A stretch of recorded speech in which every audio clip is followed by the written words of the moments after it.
Netcasts you love. From people you trust. This is Twit. Bandwidth for the Tech Guy is provided by Cachefly. CACHEFLY.com.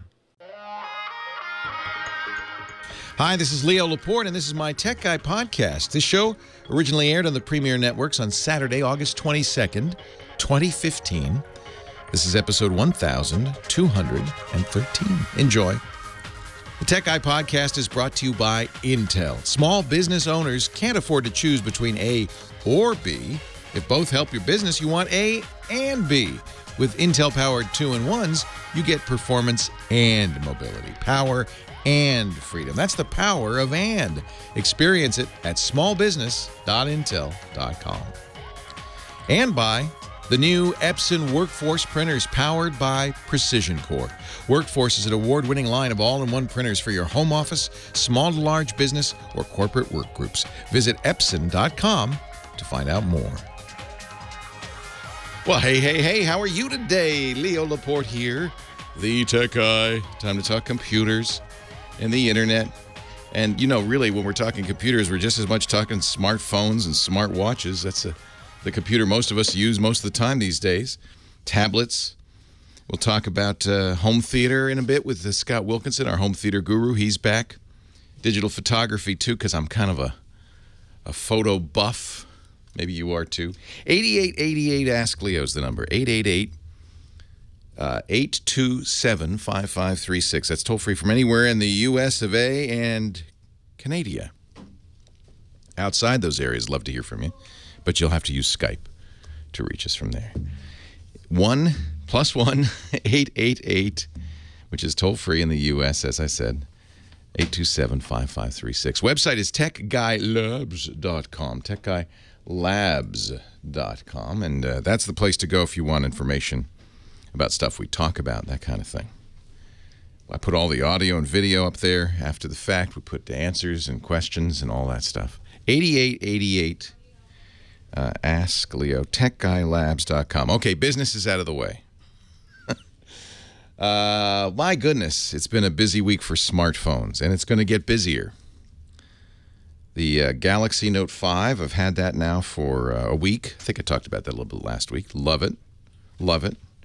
The OnePlus 2 arrived early this week, and I've been playing with that as well. Half the price of the Note 5 and only 3/4 as good. So I think it's still a deal, right? If my math is correct. And then the iPhone will be out in a couple of weeks. September 9th, which is a Wednesday. Apple will announce it. And now the story is, and you know, as we get closer to these dates, I think these rumors become more accurate. The story is that it will be available then a week from the following Friday. The 18th. So they announce it. That's what they almost always do. About 10 days later, you can get it. And in all likelihood, they'll announce it on Wednesday the 9th, let you order it on Friday the 11th at midnight. Good luck. Have fun. I'll be on a plane, I think, I'm going to New York City I can't believe that. I won't miss the show. I'm flying to New York on September 9th, the day of the Apple announcement. I've never missed an Apple announcement. I've always been, glued to the TV watching that. This will be a change for me, a shift. I'll be watching like you. See what Apple has to say. They are supposedly going to also announce a new Apple TV. That really needs updating. Even though the main reason they wanted to make an Apple TV was so that you could watch live television on it, so that it could be your cable box, in effect, without cable over the internet. And those deals, apparently, according to the Wall Street Journal and others, are much delayed. Probably won't be till next year. I'm going to add, if ever, because the networks and the content creators are all very nervous about this whole transition. They better get unnervous pretty quick because we've started to see statistics about what we call cord cutting. You're not really cutting the cord because you still have a cord, but instead of a cord to your local cable company, it's a cord to your internet service provider, which in many cases is your local cable company. which is one of the reasons it doesn't necessarily save you money, but it does give you more flexibility, more it's more a la carte. You can choose what you want to watch. You get your Roku attached to the internet, and you can, get HBO Now. That's $15 a month, so you can watch HBO shows. Showtime, that's $15 you can watch Showtime. ESPN and Disney via Sling TV, that's $20. So now what are we up? But $50 plus your internet. It's the same as your cable bill. You're not, and you're not getting, unless you're in an area where you can put an antenna on the roof, you're not getting your local stations, the live stuff. So Apple wants to kind of solve that. The problem is it comes down to price. Apple wants to do what they did with music, the 99-cent single, which the record industry went kicking and screaming. But at the time, they really didn't have much choice. Cable companies might have some choice. Cable TV subscribers falling horrifically. A recent study by Pacific Crest estimated that the top 8 cable providers saw subscriptions fall in the second quarter. 463,000 people. The number of households with cable has fallen 10% in the past 5 years, at the same time as Netflix has seen the number of households with service double. So 35% of all households in the U.S. have Netflix. So you can see the writing on the wall, and this is accelerating. So these companies realize, well, I got to do something. You know what they do? It's simple. If you're Comcast or Cox or Time Warner, you just raise the cost of the internet service, and you're fine. And notice, by the way, that they've been kind of leveling off. The cost of cable TV compared to the cost of internet service plus internet TV is about the same. That's not an accident. But I think we do it. I think we do it not so much to save money, or if you do, you'll learn quickly it doesn't save money. But more importantly, you do it because you hate your cable company, frankly. And it is an opportunity for internet service providers like Google and others to come in and say, hey, we can give you high-speed internet for a lot less money. Competition is good. We like it. I'm not going to say anything about Ashley Madison. You have my deepest sympathy, that's all. Yeah, I'm not going to. What is there to say? There's actually, I'm kind of admiring the tech press on this a little bit, not a lot, because there's been this, when the celebrity nudes were leaked out, everybody in the tech jumped on that and gave you links. Oh, look, you can see. And then I think there was a little backlash, and people said, hey, that's exploitation. That's as bad as being the hacker who got these things. You shouldn't be doing that. And there's been kind of this a little bit of the same sentiment over this Ashley Madison thing. Let's not rush to the databases and search for famous people, shall we? And of course, there's always this sleazy sites like Gawker that'll do it anyway, and already have. But you're not going to hear me talk about it. My wife did look for my name, though. I was kind of surprised. I thought, honey, really? She didn't find it. Anyway, that's I think there's, what is that German word? Schadenfreude. There's a little, Schadenfreude's a great word. I wish we don't have anything like it in English. The kind of the shameful pleasure in the misfortune of others is Schadenfreude. That's kind of what's going on, isn't it? Ha ha. I'm not going to participate. I'm not going to talk about it. Let's talk about, that's why I like this show. Instead of talking about, that stuff, I talk about things like the new Intel chip. Now that's exciting. People do that. I'm sorry. I apologize. But I'm excited by it. This is the Tech Guy Show. The new Skylake CPU has been... Oh, I can't even do it now. See, this is why Ashley Madison's ruining it for the rest of us. Because that's all anybody really wants to hear about. And if you don't know what we're talking about, don't worry about it. It was some skeezy website, and it's got hacked like every other website in the world. You know what? There is a lesson here. You put it on the internet, you're kind of putting it in public no matter what. They can tell you it's private. Oh, no, it's secure. This is the shameful thing is Ashley Madison was charging its customers $19 to, quote, I put air quotes here, remove you from their database. And that's what made the hackers mad. They weren't doing it. They were just charging you $19. You're still in there. So that's making people really excited. I'm out $20, and my wife's still going to throw me out. The Skylake, back to the Intel CPU. It's exciting. Skylake, it's called. Faster, more powerful, more efficient chips. And what's great is the biggest improvement on this new chipset from Intel. Oh, I've run out of time. Sorry. It's Ashley Madison. Just took all the wind out of that. It's going to be the graphics processor. It's going to be much faster. You'll be able to run 3 4K monitors. Now, isn't that cool? Leo Laporte, the tech guy. Your calls next. Leo Laporte, the tech guy, 8888. Ask Leo. That's the phone number. If you want to call and ask a question, make a suggestion, share a discovery, 888-827-5536. The phone ranger is here, Heather Hammond. Welcome back. You look great. Where did I go? I don't know. To San Francisco. You were here last week, weren't you? Yeah. Yeah, so welcome back. It's not. Well, I miss you every week. It's 5 whole days. 5 whole days. Where have you been? Who answers my phone for me during the week? I don't know. Actually, don't call me during the week. Nobody does. Do you answer your phone anymore? For real? Like your phone? I don't. That is a good question. Sometimes I regret doing it. Yeah. Every time I regret doing it. I gave once to a Democratic candidate many years ago, and the Democratic National Committee just won't let me go. And then, I always say, and you're supposed to say this, you say, oh, thank you for calling. I don't give to solicitors on the phone, which I don't, because that's, a recipe for disaster. I will give, myself, I will initiate the conversation, but I'm not going to give to you on the phone. And then I say, please put me on your do not call list. And that's supposed to work, right? They're never supposed to call you again. But the problem is then some other division of the Democratic Party calls me. Right.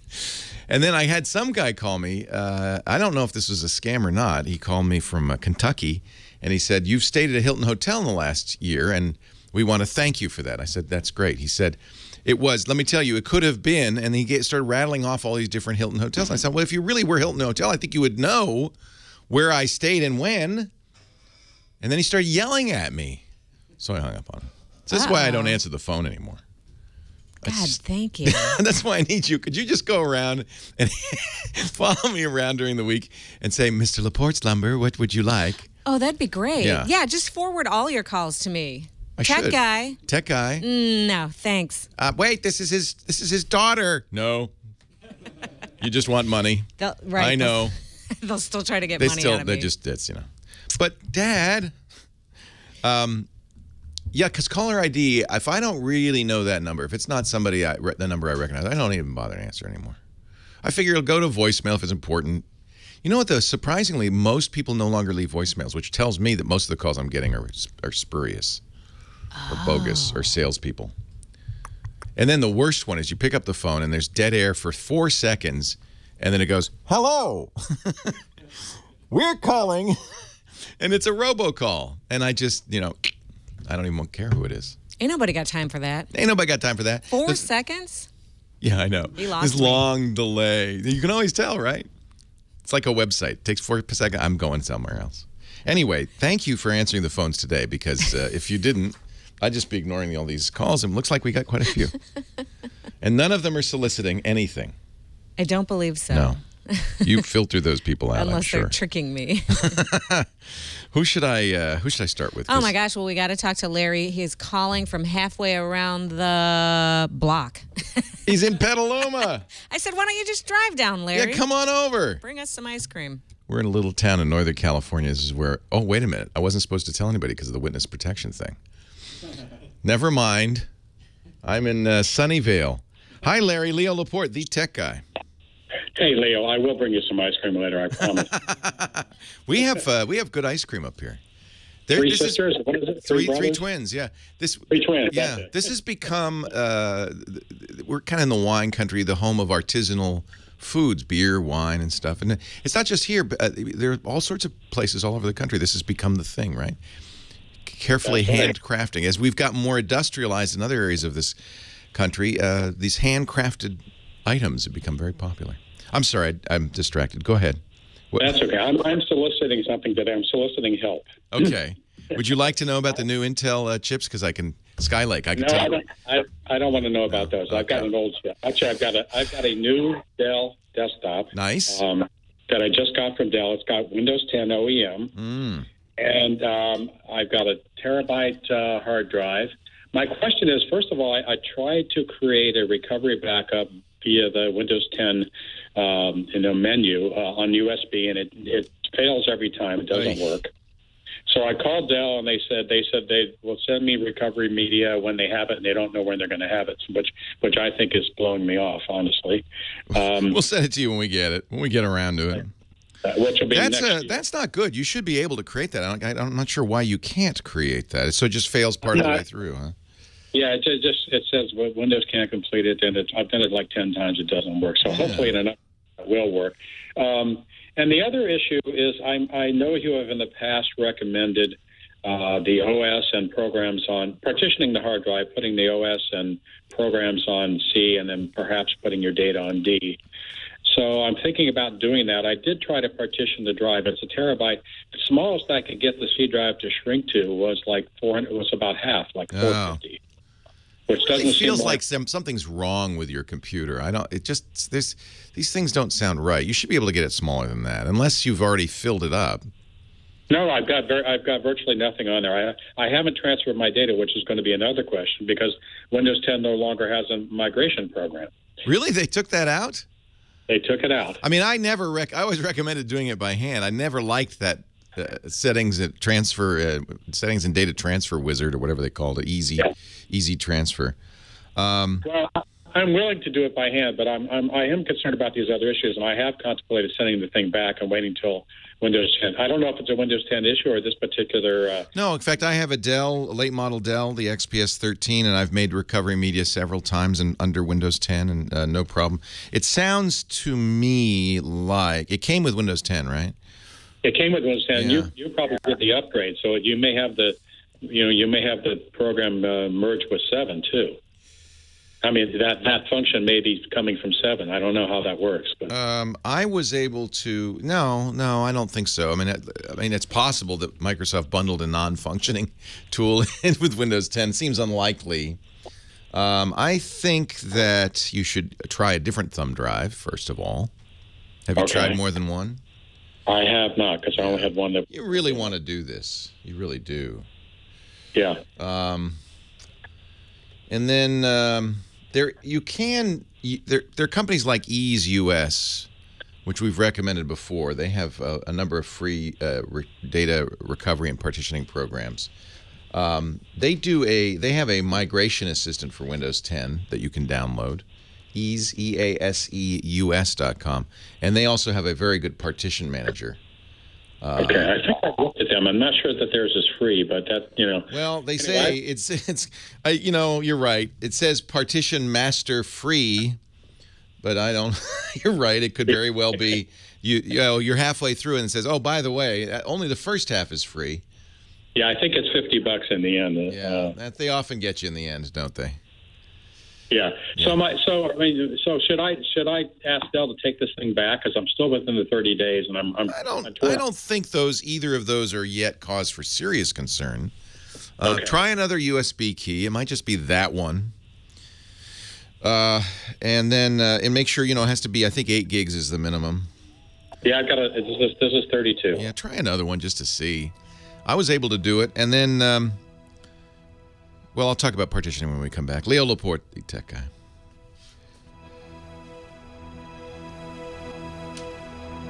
It says free disk management software, highly recommended. Let's see what you get for free. Maybe that's the issue. What do you get for free? You get more this is freemium, where they give you some stuff. It's normal speed, but the pro version is faster. You can merge partitions on both, but you can't resize dynamic volumes. Well, you're not doing that, I'm sure. WinPE bootable disk. I wouldn't worry about that. Command line, business usage, free tech. And by the way, the $31. I think this is kind of a compelling. People have used this, right? You guys use Partition Master from Ease US. So we're calling Scott Wilkinson, and all of a sudden Skype says, hold on a minute, we're improving your experience. No, you're not. That's not true. Skype's busy improving my experience, but it's not really helping the radio show any. It's kind of unimproving your experience. Our home theater guru, Scott Wilkinson, joins us every week to talk about the latest. Updates are ready to install. It won't take long to upgrade. I have an engineer in another room about to throw something. There he is. Hey, Scott. Hey, Leo. How's it going? It won't be long. So Scott is the editor-in-chief at avsforum.com. He also does a great podcast on my network, so I'm a little bit biased. twit.tv/HTG for the home theater geek. Welcome back. Did you have a lovely 25th? We had a lovely 25th in beautiful Ojai, California. Gorgeous weather, clear skies, great stars at night. Fun. Beautiful. Isn't it? You're a home theater guru. Yeah. Isn't it nice to see stars for real instead of on a movie screen? Very much so, yes. Yeah. There's something about life. It's just hard to reproduce on a screen. That's right. Yeah, you got greater dynamic range. And it was a high dynamic range night. Oh, my gosh. The color gamut was incredible. Yes. And it was almost 3D. Almost. Very... Had a branch fallen off the tree in front of you, it would have been. Yes. Yeah. Terribly. Yeah. So what do you want? Good. Welcome back. We missed you last week, but that means there's lots more to talk about this week. Indeed. In fact, I got a great question from Jamie Hewitt Hunt, who was listening to my podcast of, I think, 3 weeks ago, where we were just doing kind of a Q&A, me and Mark Henninger, my cohort in crime at AVS Forum. And someone had asked the question, which is more important to the home theater or even out to the movies kind of experience, the video or the audio? Oh, isn't that experience? It's an interesting question. Yeah. And there are people with lots of different opinions about it. Jamie's opinion is very clear. He said, my thoughts are audio, hands down. Why? I've had a 5.1 system for 10 years, and I wouldn't watch a film without it. A movie without sound is called a silent movie. A movie without a picture is called radio, right. Or music, or a podcast, or something like that. But that's a little bit, I mean, it's rare that you don't have to choose. You don't have to. But so, I would like both, please. Can I have a good picture and good sound? My thing was, maybe 50-50. But sound is more important than maybe we recognize, I think.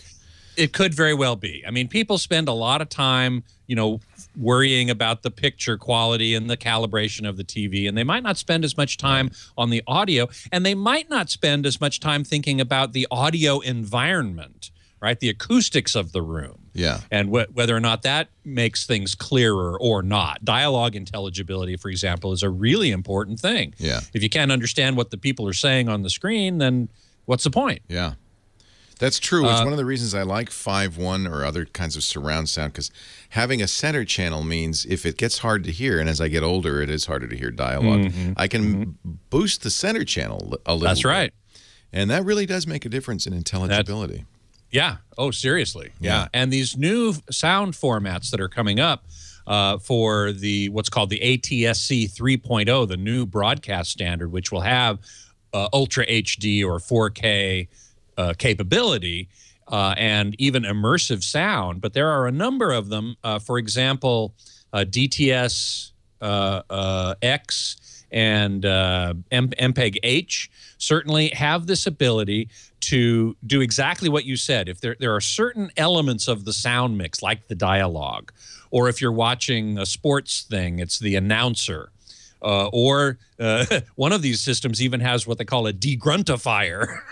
What? Which is if you're watching a sports thing like tennis, they're all grunting, they will turn that soundtrack into what's called an object, and you can turn that down. What? Separately from the announcer. What? So if that's annoying you, you can do that. Or say for example in a race car, in a car race situation, you could actually have an audio feed from the one of the drivers to their pit crew. That's cool. I like that. And you could choose which driver you want to listen to. Can you have a? Didn't they do this in the World Cup some years ago? The Die Vuvuzeller. Yes.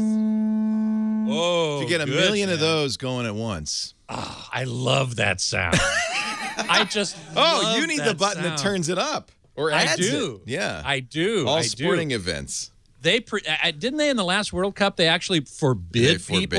They forbade. They forbade people to bring their vuvuzelas. We had these. They didn't call them vuvuzelas, but we had these when I was a kid. You'd go to a football game, you get a little plastic trumpet, which is basically this, right? Exactly. It's a kazoo without the tissue.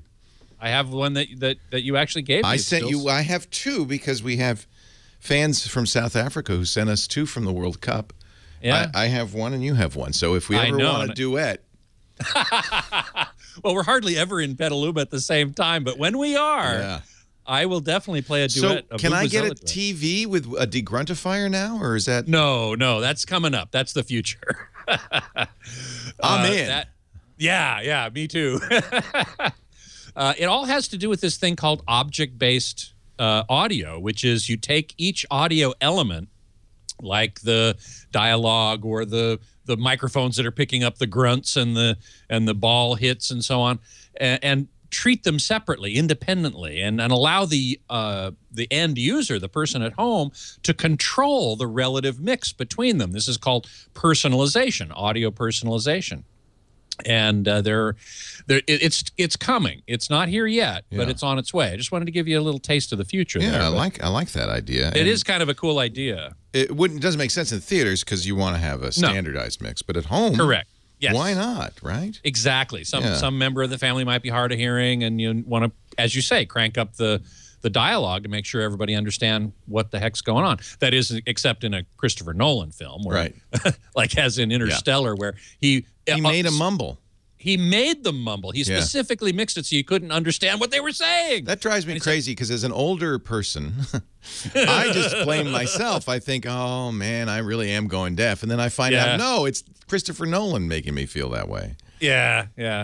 Lately, I've seen there have been a lot more TV shows and movies where they do that. I don't know. I blame Robert Altman because he created that in the MASH and Nashville, this kind of natural, like everybody's talking at once, McCabe and Mrs. Miller, he did it, and it really annoyed the critics at the time. And then I guess he was very influential because a lot of directors are doing it. It's very much more naturalistic. Yeah. But I'm become the guy who goes, what? Yay? What? What'd he say? Who's that? How did he get on screen? Right. Damn kids, get off my lawn. Gosh, my wife's a little younger. What did he just say? She's playing Plants vs. Zombies, so she actually has no idea. What? It's a real comedy, let me tell you, in the living room when we're watching a TV show. Sure, that's true. But I think a lot of those new HBO shows, stuff like that, they do the same thing. The dialogue is all kind of mishmashed together, and it's a style. Scott Wilkinson, anyway. AVS Forum. We believe that audio is as important as video or picture, and you should make both as good as you can. Although somebody's saying in the chat room that Dolby did a test where they blurred the picture in a theater a little bit, and then they messed up the sound a little bit, and people sat through the blurred picture but left when the sound was bad. So there you go. Bye, Scott. Leo Laporte, the tech guy. More to come right after this.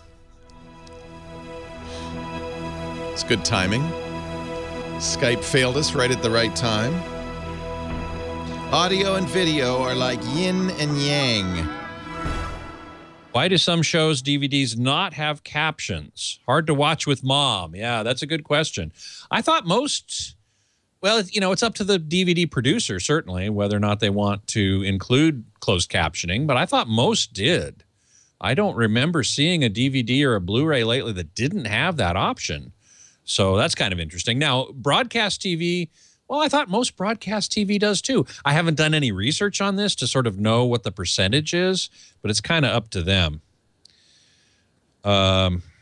Rusty Bones felt a quake in San Diego when my computer crashed. Uh-oh. Maybe it's the electromagnetic ghosts. Tripod is asking, I bought the Roku streaming stick, which I have one too, and it won't work in the powered MHL HDMI port. No, I don't. Well, you know what? I think there might be two versions of the stick now that you mention it. He asked if there's two versions of the stick. And I do remember hearing something about a second version, but that would have to be powered by USB. Then, like the Chromecast, you'd have to have a USB cable that goes into into a USB port to provide the power. I don't know much about that. I do have the Roku stick that is powered from MHL, which is a type of HDMI port. And it works okay. It does tend to crash sometimes. It's not as reliable as the Roku box, in my opinion. So that is iPad. My iPad Matt is asking the perennial question: if buying a new TV today, should we go for 1080p or 4K? Up till now, I have said 1080p, and that's still a perfectly viable answer for now, because with UHD, we still don't have much settled in the way of high dynamic range, wide color gamut, standards, that is. But I have to tell you that the Vizio M65 has changed my mind on that, because the M65, 65-inch, it's the M series. It comes in a variety of sizes. The M65 is on the order of $1,500, I believe, and it's a stellar performer. It's 4K of UHD. It does not have high dynamic range. It does not have wide color gamut. Well, it does, but it can't. It probably somewhat wider, but it can't. It doesn't conform to any standard in that regard. But for that kind of money, and the performance is outstanding. I mean, it just looks great. So for that kind of money, for a 65-inch, we'll just have to wait until next time. Leo Laporte, the tech guy. 8888 Ask Leo. That's the phone number. Back to the phones we go to Julie in West L.A. Hi, Julie. Thank you so much, Leo. I called you. This is Grandma Julie. I called a couple of weeks ago, and you told me about the Mac Pro. Yeah. And what'd you end up doing? And I went through it with it. And she tried to call you last week, but she couldn't get in because sometimes it's really, really tough. Oh, it's very hard. Yeah, I know. Anyways, I'm giving another call. I was a little luckier again. I won the lottery today, getting what you do. What's your granddaughter's name again? Emily. Emily. Okay. Yeah. Just refresh my memory. Is she going off to college? Is that what's going on here? She's already in college, but she's got a very old Mac, and she really would like to get a new one, as with her brother who's graduating high school this year. Oh, you're going to go to the well one too many times, kids. Now, let me tell you. Anyway, I said I would help at least figure it out, and you had told me about some advantages of the new Mac that's coming out, and I just don't want to buy the old one when the new one is right around the corner. And do you have any idea when they're open? Yeah, Apple doesn't tell me. I don't know why. I wish they would. They want to keep selling what they've got until the very last moment. So I tell you why I think there will be a new one, because Intel has announced, as I mentioned at the beginning of the hour, but nobody was paying attention, a new chipset that would be, I think, very nice in both the laptops and the desktops. Is she? Does she want a laptop or does she want a desktop? Laptop. Yeah. And she really considered the one you said you bought your son, which was the Air. Yeah. She does a lot of fashion and photo kind of stuff. That's right. The Retina, I think, was one that you had mentioned. Yeah, the 13-inch MacBook Pro would be probably the best thing if she's a designer. If she wants slightly bigger, they do make a 15. It's more expensive and bigger, but might be too big to kind of lug around. She should go to the Apple Store and take a look. You know, that's the nice thing about an Apple Store. That's why Apple opened them, is so that people could spend some time. She's gone back a couple of times to do it. Thank you for that suggestion. And that's where she figured she wasn't going to carry any more. You know, it's enticing to have a lighter weight one like the Air. There is a middle ground. It's expensive. The MacBook, which is very, very thin and light, it's only 12.9 inches, something like that, maybe 12 inches. But it's a Retina display. But they made it pricey because it's the first one. All of these, I expect, will be refreshed probably, but like the end of the year, early 2016. Because these Intel chips, we've been waiting for the laptop versions of these Intel chips. And it's, of course, once they come out, Apple's usually pretty quick to jump on them, but there's no promises. So I hate to say wait for something because you just don't know how long you're going to be waiting. That's it. And the semesters are beginning and we're Yeah. I don't think there's anything wrong. If she likes the 13, it's a good kind of middle ground between the MacBook Air and the 15-inch. That's a great laptop. That's the one I have. I really like it. Oh, thank you so much. Well, I'm sorry she didn't get to talk to you, but I've been taking notes on everything you've said, and thank you very much. They're good about. You're welcome. Keep at it. They're good at the Apple Store about letting people just kind of go in there and play with it for a while. That's, Apple used to not have Apple stores. They'd sell in Best Buy and so forth, and it was always kind of a hit and miss with the retail experience. And they realized really if people are going to buy Apple equipment, they're going to want to try it, and they're going to want to try it in a positive environment. The only negative now is the Apple stores are so popular, they're always crowded, especially on a Saturday. But that's a good way to really kind of lift them, test them, look at the screen, see how she feels about it. I like the middle ground. The 13, that's the one I would say it would probably be just right for her. Okay, pretty heavy too. It's not bad. It's about it's under 4 pounds. I think about 3 pounds. Just eat your Wheaties and you'll be okay. It's funny that the difference is 1 pound. Yeah. But that 1 pound, I guess, makes I carry my 13-inch around. I don't mind. It's not bad. Yeah. And I think it's a good size for a student. That'll get her through the rest of school easily, probably beyond. And I think if she's doing photography and fashion design, it's a beautiful screen. Great. And she's taking a lot of business courses as well. So, it's really going to be serving a lot of purpose. Good for her. Now let's talk about the grandson.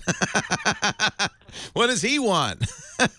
He just wants something that is that's not giving him a lot of trouble. Maybe the Air is the good answer. The Air, or maybe a Chromebook. You could save a little money there. There's some very nice Chromebooks within the $300 to $500 range. They don't do everything a Macintosh does, but that in some ways is a benefit. They're much less complex. They're much more secure, and most of what you do online. Now, if he's in school, that's not a problem. He'll always be online. I think those are something to consider anyways, the Chromebooks, and you can go to somewhere like Best Buy and check those out.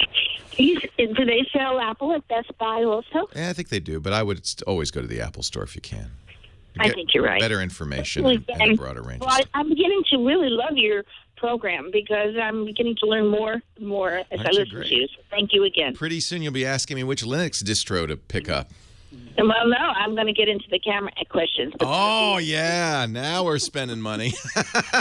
Do you travel, Grandma Julie? Do you do a lot of traveling? I used to, but not as much. Just really in the United States. So the pictures will be of the grandkids mostly now. No, I do lots of other good stuff. Good. Bird pictures, kitty cat pictures. Cameras.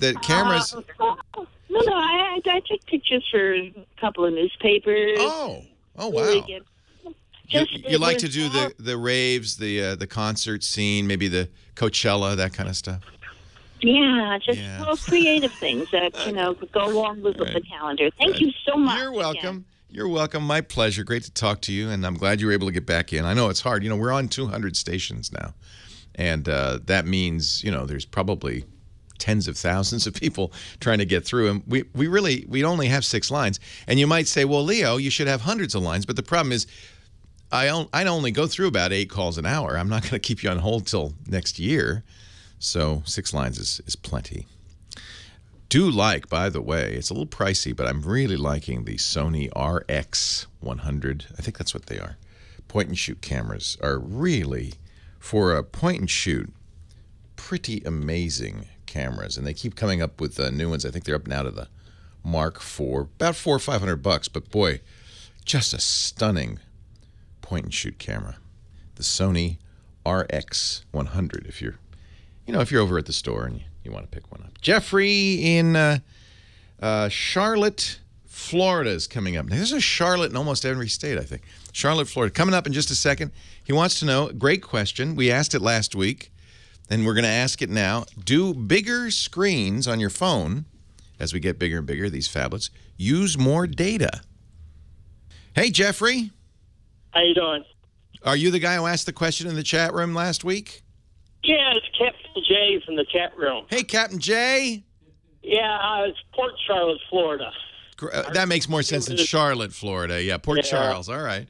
Hey, let me ask you this, because we talked about it off the air, and I think you probably heard the discussion. What do you think? I was wondering if a big screen or large screen phone used up more data than a smaller screen phone. What is your thought on that? I would think it would. You know, my initial thought, as I thought about it last week, was, well, no, because you know, the websites and so. But you know, there is one area where it does, and that's when you're streaming media. Sites like YouTube and Netflix notice the higher resolution screen and will start giving you higher resolution video, and that can add up very quickly. So you're absolutely right, Captain J. It does in some cases. Leo Laporte, the tech guy. Look at that screen. I guess. Jason's telling me I didn't talk about the Note 5. I can't keep track anymore. That's London. So anyway, yeah, hey, everybody. Glad to be back here for a few minutes. Compter and I have been talking about in the chat room about Atmos movies and what would be a good DVD or Blu-ray, rather, to show Atmos at home, since he just got a brand new receiver, which I think has Atmos capabilities. And my favorite so far in the Blu-ray department is Gravity. It is a wonderful Atmos mix. There are 13, 14, 15 movies out in Atmos on Blu-ray currently. When Mission Impossible comes out, Mission Impossible 5, Rogue Nation, that is going to be stunning in Atmos. I saw it in Atmos, heard it in Atmos when it was in the theater, when I saw it, and probably still in the theater, some theaters anyway. But if you can see it in an Atmos theater, do, because it's really great. I loved how they mixed the music, the actual score, into the Atmos sound field, way out into the audience. Really was very impactful, really great. Sarah Jane UK, so glad to see you back. Absolutely. And Amy Ashi, we've been talking about a new Carmike Theater in Louisville, Kentucky. And I know that Carmike is a chain of theaters that has announced that they're going to install DTS:X immersive sound rather than Dolby Atmos or Oro. So I don't know if there are any in LA, but if they are doing that in Louisville, that should be very interesting. My podcast this week actually is with Brian Vessa, who's involved in the standardization of the creation of immersive soundtracks. I've been concerned that with Dolby Atmos, DTS:X, and Oro, you know, that the studios are going to kind of say, nuts to immersive audio because it's too hard, costs too much, really, to create a soundtrack in each of these formats. And so what we're going to be talking about on the show this week is the standardization of that process. So the studios only have to do it once, and then it can get distributed and rendered out in any of the formats that are currently available. So I think that's going to be quite interesting. Thank you, Amy Ashi. Home Theater Geeks is a great, fun show. I've been doing it for 5.5 years now, and it's been wonderful every time. Oh, here's a good question from Beatmaster. Thank you, Beatmaster, for restating this question. Are UHD TV owners without high dynamic range, HDR, still able to use UHD Blu-rays, or is it incompatible? I think we don't know because we haven't seen UHD Blu-ray yet, but given the specs, I would say it will be compatible. That HDR typically is going to, well, there's a couple different ways to do it, and this is the problem, isn't it? That there's no standard yet. But for the most part, I believe the HDR standards will allow backward compatibility. They will simply show on the TV what it's capable of showing. If it's not capable of that higher dynamic range, there will be sort of a base layer. I know this is how Dolby Vision works. I'm not 100% sure it's how the SMPTE standard works. I have to do some research on that. So thank you, Rusty Bones, for or Beatmaster rather, for asking this question. Part of the answer of which I don't know. But overall, I think it's not going to be a problem. Although you're not going to get the benefit of high dynamic range if you don't have that capability in your set. And believe me, you want that capability in your set when you can, because it really does make a big difference in the picture. Much bigger, in my opinion, than the number of pixels. Cybersec is asking, do we have a release date from ELAC yet? Last I heard it was September. And these are these new speakers designed by Andrew Jones. He went from Pioneer over to this company, ELAC. And as far as I know, it's still September. The debut speakers, will they be better than a Bose system? 100% guarantee, yes, absolutely. I am not a big fan of most Bose products. I think they are better at marketing than they are at actual products. The exception to that, one exception to that, are the noise-canceling headphones, which I do use routinely. They are the best noise cancelers that I have found. But in terms of speakers, no, absolutely get the debuts from ELAC, no question about it. So that is the answer to that question. Let's see. What else have we been talking about? I did see the Mission Impossible movie, Gravity. Let's see. I had another couple questions that I had queued up here for Leo. One was concerning HDR, high dynamic range. What kind of input are you going to need on your TV to get that from the new 4K Blu-ray players? And the answer is you're going to need HDMI 2.0A, because the A version includes the ability to convey high dynamic range data. So that is going to be very important for that. Also, you're going to need HDMI 2.0A and HDCP 2.2. This is high definition copy protection. And there are several versions of that. And so what we want to see for 4K Blu-ray, they're going to certainly use HDCP 2.2, which is a hardware copy protection system. And so you're going to need that, and you're going to need HDMI 2.0A. Another wrinkle is that the 2.0, HDMI 2.0, can be implemented at two different speeds, two different bit rates, 10.2 gigabits per second and 18 gigabits per second. And you definitely want 18 if you can determine that. The manufacturers are being pretty squirrely about revealing that kind of information, which is really unfortunate if you ask me. So try and do a little digging, and I try to determine that on any product I talk about in this regard, whether or not it's operating at 10.2 gigabits or 18 gigabits. You want the higher bit rate because that makes it less prone to obsolescence, or quick obsolescence anyway. So that is the answer to that question. Oh, Amy Yashi said, got the company wrong. It's the new Xscape, Xscape. That's kind of interesting. Oh, good. I see I've got 47 seconds left. Thank you, Leo, for pointing at it. That's very good.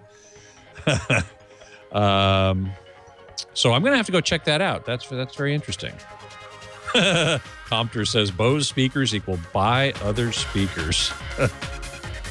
I like Bose. Oh, you do? Well, I miss my 901s. Actually, my college. Well, okay, those are 30 years old. Yeah, those were good speakers. Well, hey, how are you today? Leo Laporte here, the tech guy. Time to talk computers. Let's see here. I have a list. The internet, home theater, digital photography, gallon of milk, a loaf. Oh, wrong list. Wait a minute. Let me cross those off. Anything with a chip in it. 8888 Ask Leo. That's the phone number. 888-827-5536. Toll free from anywhere in the U.S. or Canada. Outside those areas, well, use Skype. You can still call us. 888-827-5536. I love that question, by the way. Just to kind of reiterate, because I promised we'd talk about this last week, and I never did get around to it.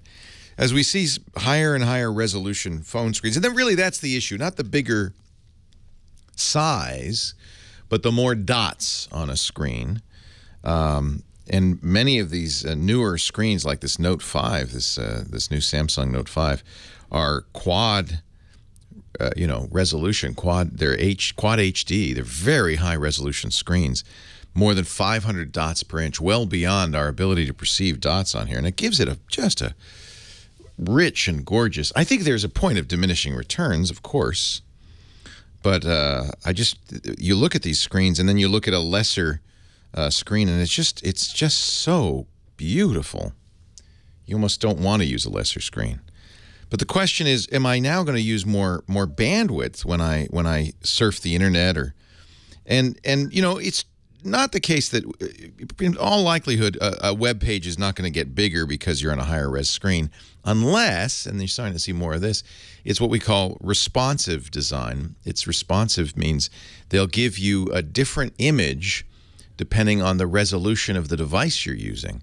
And so you may in fact notice that websites do way more when you visit them on a higher resolution screen, because they're giving you higher resolution images. The pictures are better because they have to keep up with the screen. You may also, as I mentioned, streaming video and so forth, they're going to respond to your capabilities. More bandwidth often will give you higher quality, but if Netflix or YouTube sees that you have an HD or even a 4K display, it's going to start sending you higher quality video, and that means more bits. So while it's unpredictable how much more data you'll use on a higher res screen, it is probably the case that you might use more data, believe it or not. They sure look better. I have to say, I have, you know, to compare this Note 5, I have the similarly exciting new half the price OnePlus 2, and it is, both of these are roughly the same size screen, maybe a little bit smaller on the Note 2, but the Note 2 is only 1080p, and it just doesn't grab you. I don't know if it's important that the screen grab you, but it doesn't. You look, if you showed the two of them side by side, as I have to a few people, they'll always pick that. They say, "Oh, that Note 5 looks really good. Boy, that's beautiful." Then you tell them, "Yeah, and as a result of the super high resolution screen, it has half the battery life." Oh, there is a trade-off there. Oh, and it's twice as expensive. Oh, so there's a trade-off there. Ed in San Diego's next. Leo Laporte, the tech guy. Hi, Ed. Hi, Leo. How you doing? I'm well. Welcome.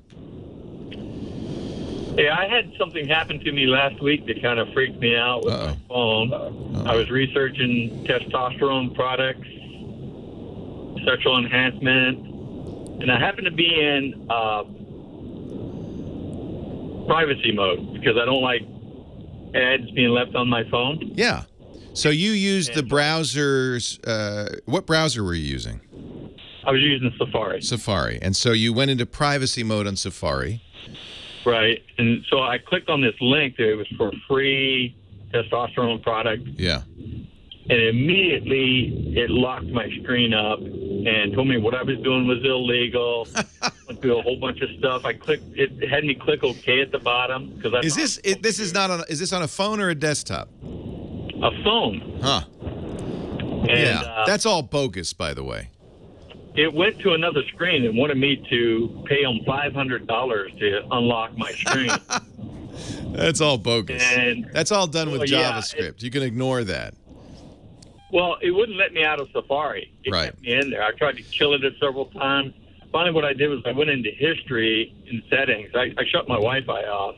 Yeah. Went into history, killed my history inside settings, and then it freed it all up. But I was worried that maybe there was something left in there, some malware or something. No, so what it's doing... I couldn't find any. I searched the phone several times, but I couldn't find any. Yeah, what it's doing, this is really annoying, and it goes back to an earlier time. I don't know if you ever remember, we used to call them porn storms.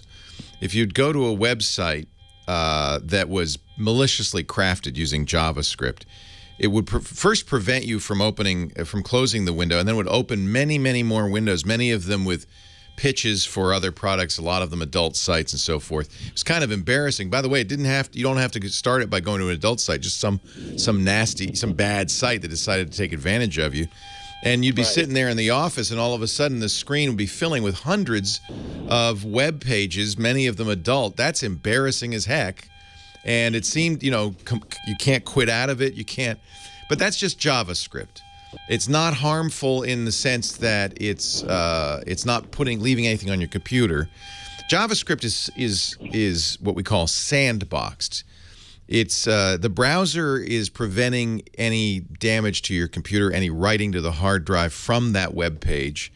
And unless there's a flaw, which occasionally happens, unless there's a computer security glitch, you know, the operating system or JavaScript itself or the browser itself has a flaw in it, you're safe. It's annoying. It's annoying as heck. Privacy mode has nothing to do with it because even when you're in privacy mode, JavaScript still gets executed. Most websites these days need JavaScript. On a desktop computer, you can run an extension on your browser. There are a number of them. There's the most popular is probably called NoScript. What NoScript does is say, tells the browser, don't run JavaScript unless I explicitly say go ahead.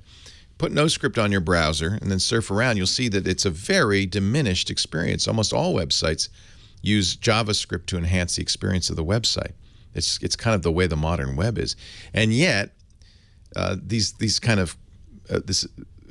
really kind of pernicious ability to commandeer your system exists. We had a very similar call last week. You did the right, what you did was the right thing. I would have tried, I don't know if you tried this, double tapping the home button on your iPhone, which brings up the task manager, shows all the things, and then swiping away Safari. That should kill the process. You could then reopen Safari, unless Safari jumps back to the last page, and that would be a bad thing. So then you'd have to do as you did, which is clear the history. And you should be fine. There's no, it's annoying, but it's unfortunately just kind of a side effect of what Java can do. JavaScript. Don't want to confuse the two. There's Java, which is different from JavaScript, despite the name. JavaScript can do things like open new windows, can hide close buttons, things like that. If it really starts to bother you on the desktop, there's NoScript. Apple does not allow NoScript on iPhones, on iOS. They don't allow that kind of plugin. I understand that they're going to put an ad blocker in iOS 9, or allow you to. They're not going to put one in. They're going to allow you to install one. So maybe they're going to start giving us better tools to prevent this kind of thing. Seems to me the browser should handle that, but it doesn't. And I think it's just because in order to allow JavaScript, you have to allow JavaScript to do all the things it can do. Harmless, just annoying. I guess that's the bottom line. Harmless, but annoying. And we're seeing it more, unfortunately. Remember we went through a period of pop-unders where you'd go to a website, it would seem all was well, and then you close the page of the website and there was a little ad underneath it. It's like that. And I think if we all stand up and say, stop it, maybe it'll go away. Leo Laporte, the tech guy. Hey, let me tell you about Intel. Shall I? It's so nice to have a company like Intel sponsor the show. So thank you, Intel. We're big fans of the Intel processors, as you know. I was trying to talk about them the other day. I want to talk a little bit about Intel's two-in-one strategy. You've probably seen these computers, and I love them. They are both tablets and laptops. You get both. Performance and freedom. And what I love about Intel is they come up with these really nice designs, and then they go to manufacturers and say, here's what we think people want. And they show them to you. For instance, if you go right now to smallbusiness.intel.com, you can experience the power of and, as they call it. The idea of these laptops that are both laptops and tablets. Intel empowers them with the Core M processor, running 2.5 times faster than a 4-year-old laptop. The battery life, too, on these 5th generation Core processors, incredible. Up to 8.7 hours. That's 2.5 times longer than a 4-year-old laptop. The M gives you a very nice thin form factor and ultra fast in a mobile device. Core M I love. 2-in-1 provides optimal combination of business class performance, great battery life. Both the 5th gen Core and the Core M wirelessly stream everything you need: presentations, videos, websites, and more live from your PC to your display. So visit smallbusiness.intel.com to find out how an Intel-powered 2-in-1 can improve your business, and follow them on Twitter. Their small business account is Intel Small Biz, at Intel Small B-I-Z. Love the 2-in-1s, powered by Intel's latest family of core processors. Impress your clients at the touch of a tablet. Handle robust programs on the go. It is remarkable. You can do it right, and you can do it right now. There is a better way to work. That's the power of and. Experience it at smallbusiness.intel.com. Leo Laporte, the tech guy. So fortunately, we have some people in the audience here today who have iPhones, and it does turn out that you can turn off, there's a block pop-ups command in Safari on the mobile phone, and you can disable JavaScript. Although, should you disable JavaScript, and that's under the advanced settings for Safari in your settings, should you disable it, you're going to have a very different and probably not as positive an experience of the web. There's also, though, under privacy and security in the Safari settings, I see a fraudulent website warning. That'd probably be a good start. Turn that on. You've got this locked down. Do not track is turned on. That's good. I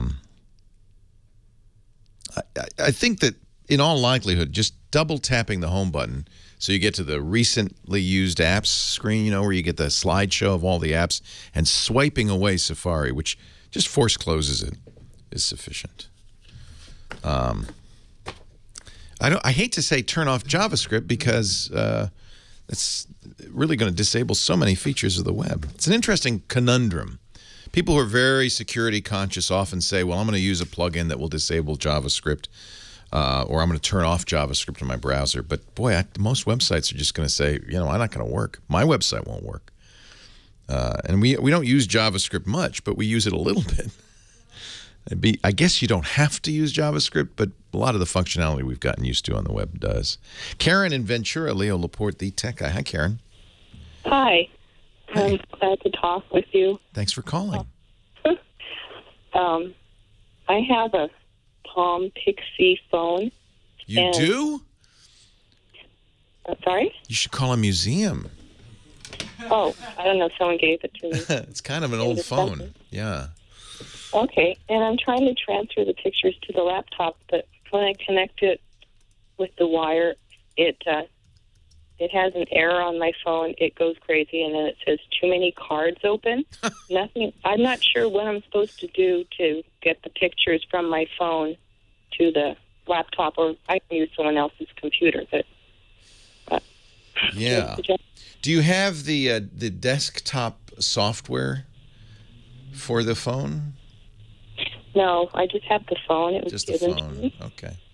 This Pixie is running not the traditional Palm OS, but I think it was called Web OS that they created, which was very nice. And the cards are, you know, when you have programs, I don't know if you've noticed this, but when you have programs running, there's some cards you can swipe back and forth from different cards to see what else is going on, right?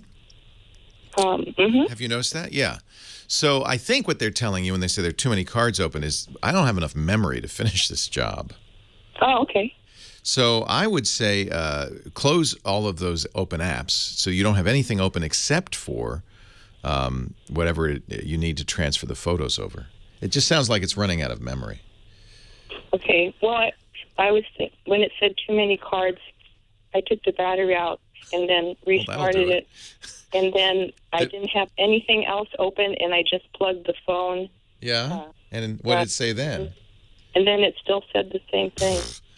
Well, I guess you have so little memory in that it can't even do that. It was a nice small phone, wasn't it? This is my first phone. Oh, nice. It's about 6 years old.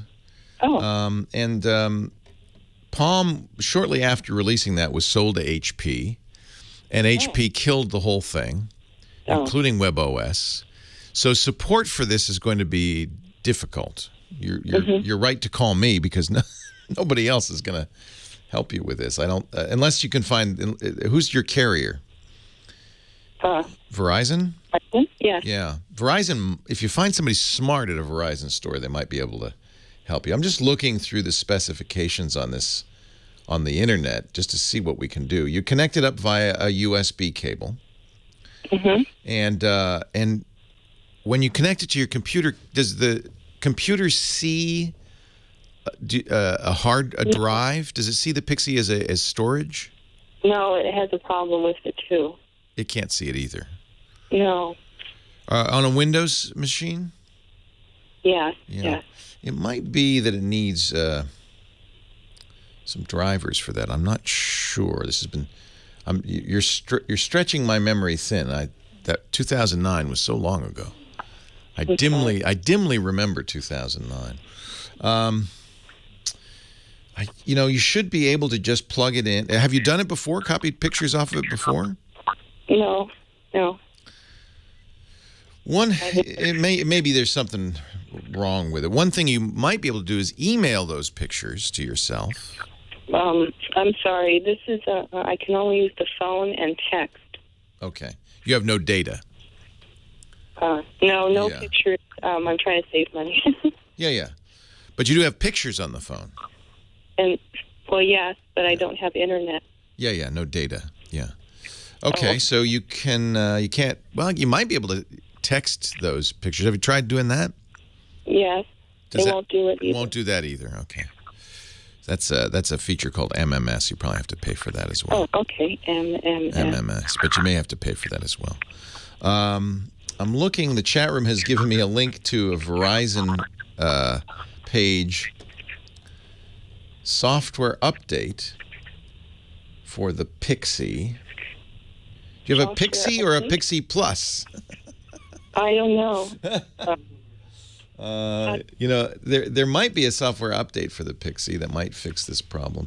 Yeah. So what the card's error message is essentially saying you don't have enough memory. Close some programs, but you did the right thing. One of the right things. You took the battery out. That closed the programs pretty quick, and then you put the battery back in. Turn it on. You don't start anything else up, and it's still saying that. Yes, that's what happened. I think the first thing you want to try to do is see if you can get that Pixie to show up on your desktop on your computer. Because if you can, the Pixie doesn't have to do anything. You should just be able to drag them off the storage. So that might mean, let me see if we can get Palm Pixie drivers. You might mean, because that's what you need to get for Windows. Hewlett-Packard is offering them. So despite the fact that Hewlett-Packard owns them now. So so you can actually, although this is not from a Hewlett-Packard site. You know what I would do? Yeah, Hewlett-Packard does offer maybe a download tool for updating the drivers. Boy, this is making me nervous. This is from a third-party site. I do not know. It does feel like the phone is out of memory. Do you have a lot of stuff stored on there, or a lot of text messages on there? I'm filling up a lot of memo pad. Maybe delete some of those if you don't need them. We're trying to free up some storage. Maybe that's the problem. Might not just be RAM it's out of. Might be out of storage. So delete some things you don't need. And then what I would do is Google Palm Pixie drivers on your Windows machine, download and install those, and then see if the Windows machine will, what we call mount it, will make that Pixie show up on the desktop. If it can, then you can copy everything out of the drive. Leo Laporte, the tech guy. WebOS, wow.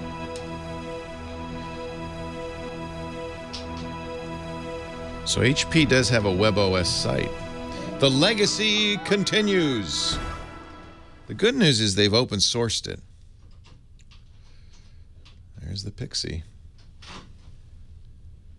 Considered the smallest smartphone on the market. I don't know if nowadays that's really a good thing. So they've open sourced it. Let's go to support and see what kind of support. No support. As previously announced, services for WebOS devices are scheduled to end May 12th, 2015. We appreciate our customers' loyalty to the WebOS platform. As part of the shutdown of services, the links on this site are no longer available. We are sorry for the inconvenience. Great. Nice. floating down the beautiful Saône River in France on the riverboat, the SS Catherine. It's Johnny Jett. He is our travel guru. Hi, Johnny. How you doing? Bonjour, bonsoir. Bonsoir. It is late at night in beautiful France. Where are you now? We're on our way to Lyon. I think we're a couple hours away, and I think we just pulled into a lock, so we'll see if this thing... Oh, as soon as we get in the lock, I'm going to lose you. Quit. Is the boat going up or going down? We're going up. Okay. It should get better. In fact, I'm surprised I'm talking to you even. Johnny's been sending back, if you follow him on Instagram, he's been sending back amazing pictures of his trip, his riverboat trip through France, and it's making me insanely jealous. Yeah. You're having so much fun. This is a funny one. This is your legs in the mirror of the counter beneath the representative behind the counter. It looks like she's wearing shorts. Yeah, I know. I was like, oh, stay right there. That's perfect. What I was doing. So Johnny is a travel guru who actually travels, so that's a good start. And he joins us every week to help us travel better using technology, gives us a website and an app. What do you got this year? I mean, this week. And I also gave you a tip. By the way, I didn't like my tip last week. I was so jet lagged. I think I actually did a repeat. So let me start off with a great tip. That's repeat for people going through Heathrow. So if you have a lot of here's my tip for people going through Heathrow. Don't. I knew you were going to say that. I love Heathrow, except... You know, the security is just ridiculous. If you have a chapstick, any kind of liquid, just one little thing in your bag that you forget to put in a plastic bag, they're going to put you to the secondary, and it could take up to a half hour. And you can miss your connection. It's crazy. But I also take every electronic out of my bag and put it in the bin. So my cameras, my cords, I've learned the lesson because it's happened to me twice, and now I go through there a lot. And Heathrow is, of course, the airport of London, England. And if you're beginning or ending a trip there, it's great. It's a very nice airport. The problem is it's often used for transiting. So you're flying out of Paris to London to New York or somewhere like that. And that is a nightmare. The transit is you have to go all the way across the airport. And you have to go back through security. And they're, as you say, they're very strict. So, yeah, I'm with you on that one. Right. Yeah. And I was sitting in the bulkhead, by the way, on the flight over. And I told the flight attendant, I said, we're circling, right? She goes, yeah. I go, I don't think I've ever not circled. Yeah. And she goes, I've done this flight 1,400 times, and I think I've not circled twice. Yeah. Oh, well. You know, it's London. I love London, and it's worth, Heathrow is worth it. If you're going to London, I always avoid transiting through it if I can. I'd rather go through Frankfurt or Schiphol in Amsterdam. T5, transferring through T5, and my wife loves it because of Harrods. Oh, she wants to go to Harrods. Yeah. Yeah. All right, so there's your tip. Take it all out of your pocket, folks, even a chapstick. For sure. So last week I mentioned this app called Jot, which allows you to, use, communicate using Bluetooth. Well, here's one that someone recommended that's better. It's called Fire Chat. Have you heard of this one? I have, and all the kids are using it. This is what they use at the rock festivals when there's no bandwidth. Exactly. Because it uses mesh networking, and you can use it 200 feet away, which is great. So if you are out in the middle of the desert, or my wife and I actually used it on the flight the other day. Oh, nice. Just briefly, I went to the bathroom, and she was way up front in her seat, and it works no problem. Right across the plane. Yeah, it doesn't require internet access to chat with one another. You just have to be near enough. Fire Chat, free on iOS and Android. And I just tweeted these, by the way, just in case you lose me or whatever.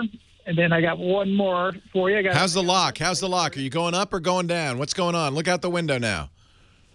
I don't think we're doing anything yet. We just stopped. We're slowly going into the lock. You're entering the lock, which means we'll lose you any minute now because you're surrounded by cement. You're in a bunker, basically. Yeah, if it was sunny out, I would be able to show it to you. Yeah. This is fun. I feel like I'm back on the river here. I love it. We went through 63 locks on our trip through Germany. 63 locks. So this cruise goes from Avignon to Lyon, and we did 15. This is the 15th lock. It's the last one. How fun. Oh, you're almost done. Oh. Yes. Johnny's on the Uniworld cruises, which is what we did a couple of months ago, and I really enjoyed it. Really nice cruise line. Here's a picture of Venice. Look at that. Oh, this isn't your picture, though. This is not mine. That was my travel Instagrammer of the week. Yeah, Kristen Alana, who does wonderful travel photos. If you're not following Johnny on Instagram, do @JohnnyJet on the Twitter as well. All right, give me one more tip, then we'll let you go. Travel website of the week is called Skedaddle. SKEDADDLE. Actually, the website's called Let's Skedaddle or letskedaddle.com. LETSKEDADDLE.com. Have you heard of this one? No. It sounds like a good idea, though. Let's skedaddle. Where are we skedaddling to? So it uses crowdsource, so you can take a luxurious bus ride anywhere. Right now, they do it from Boston and New York. San Francisco's coming soon. That sounds like an oxymoron, luxurious bus ride. Yeah, there's actually some really nice buses out there, especially doing the New York, Boston route and the DC route. So these are luxury buses? Stuff like that. But what this does is that you can create your own route. So I'm just looking, there's a route from New York to Fire Island. And the first 5 riders pay $5. The next 10 get 10% off, and then the next ones you get the standard price. But they have to have at least 15 riders. Oh, and then they charter it for you. Exactly, and they have they're all supposed to be regulated. They have buses for 12 people, 23, 36, and 55. What a good idea! Here, and they have interesting routes. Here's one from Boston to One Direction. To the concert. To the concert. You can create anything you want. That's just some, Yeah, somebody created it. Here's one from Boston to Kenny Chesney. Actually, there's quite a few of those. Here's one from New York City to Fish. Guess rock. It's used often by people who want to go to rock shows. Neat. Yeah, I think a lot of kids use it to college too. Skedaddle, crowd-sourced bus rides. That is really neat. I like that. Johnny Jet, you are at johnnyjet.com, and that is the place to go. Because he's a travel blogger, he blogs everywhere, even in the middle of a canal somewhere outside of Avignon. And I'm on a around-the-world trip right now, so I'm going home the long way. Where are you going after? You're on a round-the-world trip? Yeah. Do all the rivers connect? No, I'm flying. Where are you going next? It's a secret, man. You got to follow me on Twitter or Facebook or He always Instagram. does that to me. I try. I try every time. JohnnyJet.com. It's great to see you. Have a great trip.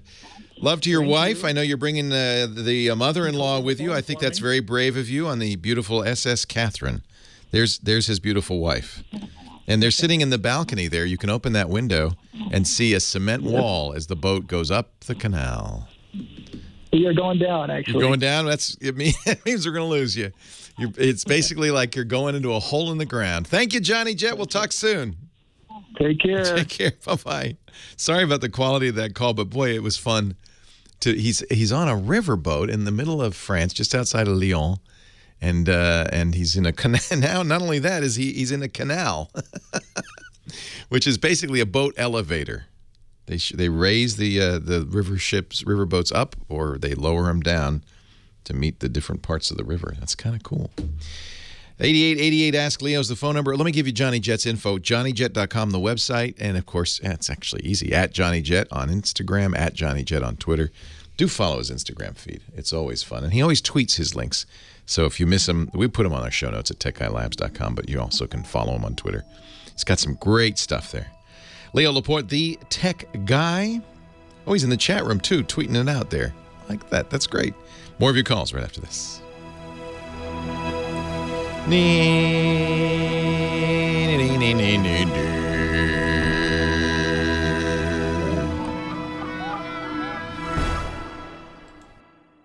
Leo Laporte, the tech guy, 8888 Ask Leo. That's the phone number. Back to the phones we go. Brant is on the line from Fulton, New York. Hi, Brant. Leo Laporte. Hi, Leo. The reason I was calling is I'm a very avid gamer, and I'm trying to find out if there's any way I can reduce my ping. What seems to happen is when I'm playing a game, and if somebody else gets on and starts watching Netflix or starts playing another game, the ping on the particular game that I'm playing seems to just go off the charts. And is there any way to reduce that? Yeah, that's interesting. Yeah, so ping, as you know, when it's used in the context of gaming, means a little more than it means technically. Technically, a ping is just hello, hello, and the time it takes to say hello to a server and get the response back. That's the ping time. But in gaming, it often is much more complex than that. It's often including latency and other information, which is useful in gaming. So they just use the word ping, but they're reporting really more than just that. And that's why you're seeing the ping time go up, because it's your bandwidth has gone down. It's shared bandwidth, and if everybody's using it up, well, then it's going to impact your gaming, I'm afraid. So what you can do is use something called QoS. True QoS is probably not available in a consumer router. That stands for quality of service. And what it means is you prioritize certain traffic. So sophisticated high-end routers, as are used perhaps by internet service providers and others, you can say, hey, anything on this port, that takes priority over everything else. People do it for Skype, for instance, or video. They don't want to have any bandwidth issues. You could probably do it at home. There are gaming routers that claim to support QoS. I used, what did I use? A D-Link for a long time, a gaming router. ASUS might do it as well. So look for a gaming router, and in particular, look for a router that can support QoS. And then what you'll do in the router is it has a table, and it says, well, what kind of traffic do you want to prioritize? And you say, mine. Okay. Now, I got to warn you, your roommates are going to be unhappy because all of a sudden, their Netflix is not going to look as good. You just don't have enough bandwidth to serve everybody. Right, that's the thing I don't understand. The particular game that I always play and I'm talking about, it only uses about 5 MEPS. What game do you play? It's Arma 3, so it doesn't use a lot of bandwidth, and that's why I'm wondering why the ping, because everything else works. You know, that when they're watching Netflix, that works fine, and other video games, it just seems to be that one particular game, because I have 40 going down and 5 up, so I have that's pretty good. Plenty of bandwidth. It's the 5 up that's a little bit part of the issue. So one of the things that does happen is if you saturate upstream, the downstream disappears. So really, the weakest link in your internet is your upstream connection. The upstream, okay. Yeah, and so maybe is Arma real time or is it turn based? No, it's a real time. It's real time. So that could be a lot of data going through there. It's a tricky thing. People in the chat room are saying they're very happy with their ASUS. QoS on ASUS is good for gaming. I do think QoS. Yeah, I think ASUS makes. Will this be in the show notes then? Yeah, everything we say gets copied down there. So take a look at that. If you hardwired into your router, you'd get better results, especially if the other folks are on Wi-Fi. Yeah, my main computer that I play Arma is hardwired. Right. The rest is Wi-Fi, so I did do a hardwire for that. Yeah. So, all right. Well, thanks so much for your help. Love the show. You're welcome. My pleasure. Enjoy your game. Arma 3 looks cool. Yeah, this is the problem for everybody when you're you're living somewhere where, and nowadays this is the case, isn't it? Kids are watching movies, playing games. Mom and dad are surfing the net. I mean, you're taking all of that bandwidth that for one person was sufficient and chopping it up. In my opinion, QoS offered on consumer-grade routers is not as robust as true quality of service, but it might help. And it might be that getting a better router will help. Did you see that Google's selling a router now? That's kind of weird. We'll talk about that and answer some more calls in just a second. Muris in Coronado. Hi, Muris. Leo Laporte, the tech guy. Hi. Hi.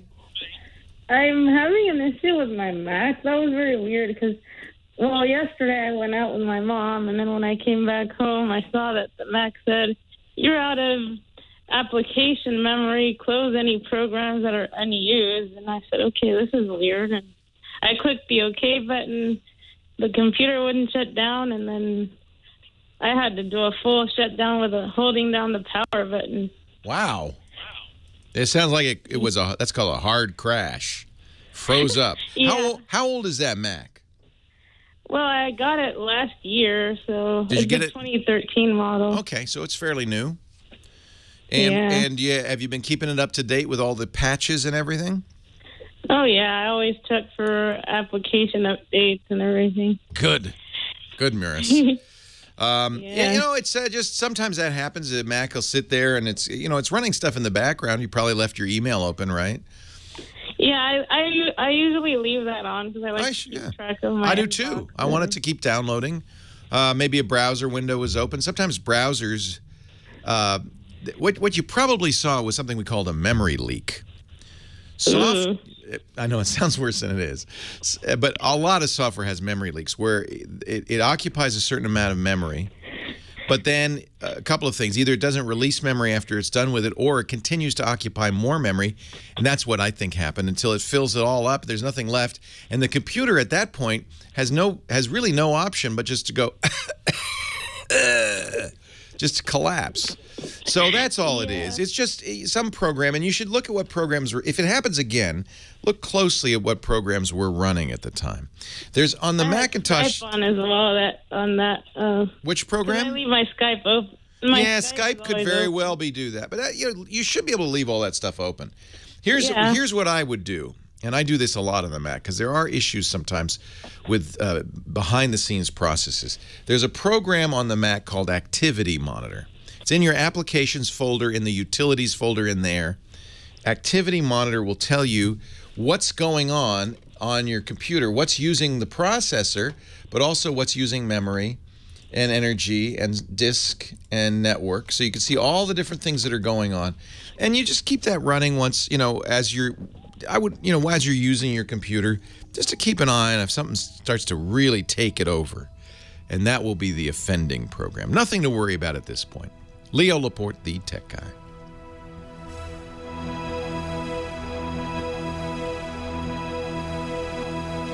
This is 9%. It's not bad here.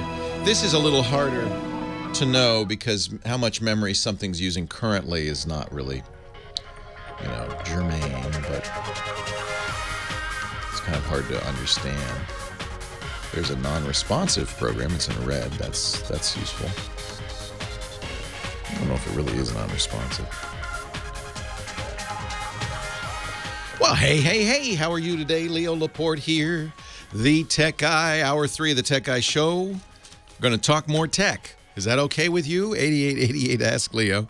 I'm sure there's a cooking show over on the other channel if you prefer. I think we got Home Improvement up the dial there. But if you're a geek, or you want to be a geek, or you just have to use these tools of the devil, this is a good place to be. Computers, the internet, home theater, digital photography, smartphones, smartwatches. 8888 Ask Leo is the number if you have a question, comment, suggestion. The website, and I should really mention this more often, is techguylabs.com. It's free. There's no sign up. You just use it. But the point is that that's where everything I talk about here today and on all the shows ends up. techguylabs.com. And we even put audio from the show and video from the show up a couple of days later. So if you miss an episode or you want to download it, you can do that all there. techguylabs.com. I also encourage you to add your thoughts because it happens. I know, hard to believe, but I'll make a mistake or maybe I won't know a good solution for a problem like that Palm Pixie problem. And if you do, go to the website, add that in the comments. I really appreciate it. It's very helpful to me. Let's move on, though. The next call is from Portola Hills, California. Dave is on the line. Hi, Dave. Hey there. How you doing, Leo? I'm well. How are you? I'm doing okie dokie. Thanks for asking. Okie dokie is pretty darn good. It doesn't sound like you're okie dokie from what you told Heather. What's going on? Yeah, I was going to go online to check a license or a contract to say license for it. So I typed in the heading cslb.gov, clicked on that, and then a screen came up with a bunch of writing in it, which I didn't remember. But there was also a recording that said you may be infected with malware. And you should call this phone number in order to get it squared away. No! So I tried to close the window. Nothing happened. and I just ended up rebooting the system. Nothing bad. Yeah, and you're good, and you're golden, and you're happy. Well, I'm afraid to go do online banking or I don't blame you. Shopping or any of that stuff. I don't want to do any passwords and stuff like that there. We've seen so much. This is you're the third call in a week with this kind of stuff. It is very. So first of all, if you mistype a website, if you go to Goggle instead of Google, if you go to Tech Guy Lob instead of Tech Guy Labs, you almost always will get a malware site because these bad guys just register names that are close to, that are common misspellings or typos for well-known sites, and then they put stuff on that site. Now, there's two categories of things they can put on the sites. One is fairly harmless, and I'm hoping and I'm thinking this is what happened to you, and that is what we were talking about earlier in the show, just some JavaScript code, some web code that isn't going to impact your computer. It's not going to cause any problems, but it's going to scare you. It's easy, for instance, for a website to pop up a window and say, oh, you've been infected by malware. That's bogus, and you knew it because it gave you an 800 number and they asked for money. It's bogus. So you were smart. Just turn off the computer or shut down the browser. That'll go away. Don't go back there. Did you go to are you sure you went to the right site for the Contractors License Board? Well, I do it pretty regularly, and unless I mistype something, I did cslb.gov. CSLB? Yeah, for Contractors State License Board. CSLB.gov. Let me just go there myself right now. See, I'm getting this web page is not available. Really? CSLB, as in boy, Contract State License Board.gov. Huh. Yep. Well, anyway, I might be mistyping it myself. Contractors State. Let me Google the Contractors State License Board and see. CSLB.ca.gov. Okay. Did you type the CA? I did not. Uh-huh.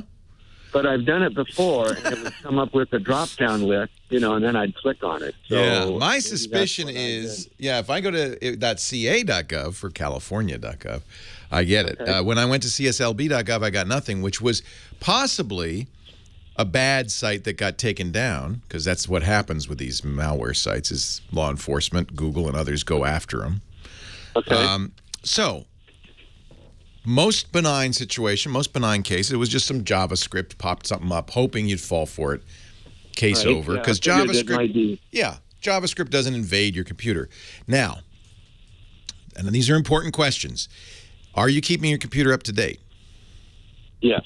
So this is why you want to install, for instance, Microsoft did what they call an out-of-cycle patch earlier this week. Normally, Microsoft patches on the second Tuesday of every month.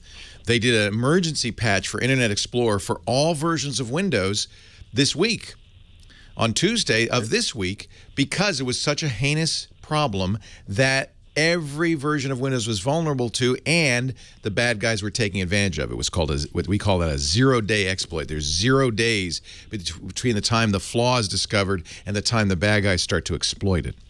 And so Microsoft immediately put out a patch. But if you're patching those patches whenever you get them, you're making sure. What browser do you use? 7, Windows 7. Okay, so you're using Internet Explorer. Oh, I'm sorry, Chrome. See, good. Chrome and Firefox both update automatically without any notice to you. It's a good idea to close Chrome and Firefox periodically because they have to be restarted to update. But if you do About Chrome, you'll see if you're up to date. Chrome is much safer, by the way, than Internet Explorer. So I got rid of that a while ago. Yeah, you're smart to be using Chrome. But then there's other things that can sometimes be taken advantage of if there's a flaw in the operating system. That's why Microsoft patches those regularly. If a bad site, let's say I said, I'm going to do CSLB.gov, see who I get. And I make a bad site, what I'll do is I'll buy a kit of exploits. They're for sale on the internet for as little as $50 that might have hundreds of different little scripts on there to bang on operating systems to find a hole. And then if they find, if they don't find it, no, nothing happens. If they find it, then they can sometimes take advantage of that and put bad stuff on your computer. But if you're keeping your operating system up to date, your browser up to date, anything that goes online up to date, your Adobe Reader, for instance, Adobe has been lately a source of real problems. Adobe Flash. That's why I like Chrome, because Chrome automatically updates Flash. Anything that goes on online can be potentially taken advantage of. But if you've been very good at updating, which sounds like you have, then it's highly unlikely anything infected your computer. Okay, so I'm not at the computer now, but when I get home, I should just double check, go into About Chrome, and make sure that I've Make sure it's up to date, and do that periodically anyway. The other thing I would do on Windows is Microsoft, first of all, the good news is Microsoft now has, on Windows 10 and Windows 8, ships an antivirus. It's built in. It's called Defender. On Windows 7, you can download Security Essentials. That's all you really need. Problem with antivirus is these zero-day exploits. They can't get updated fast enough to protect you because these things happen so fast. So Microsoft also has something called the malicious software removal tool. They update that every month. You don't see it. It's hidden. But it's not a bad idea if you think maybe I got infected. You hit Windows R, the Windows key and R, that opens a run box, and type MRT. And there's no icon, there's no menu item. I don't know why Microsoft hides this program, but they do. Type MRT, and that'll run it, and then do a thorough scan, and that'll give you some semblance of confidence that you didn't get infected. There's always the risk, and I mean, the prudent thing any security expert would tell you is if you think you might be infected, you should format and reinstall Windows. I don't think you were. I think you got a very common JavaScript pop-up. Those are harmless. Okay. Well, I feel a bunch better, and I'll check on these things. And now you know why you update all the time. Leo Laporte, the tech guy.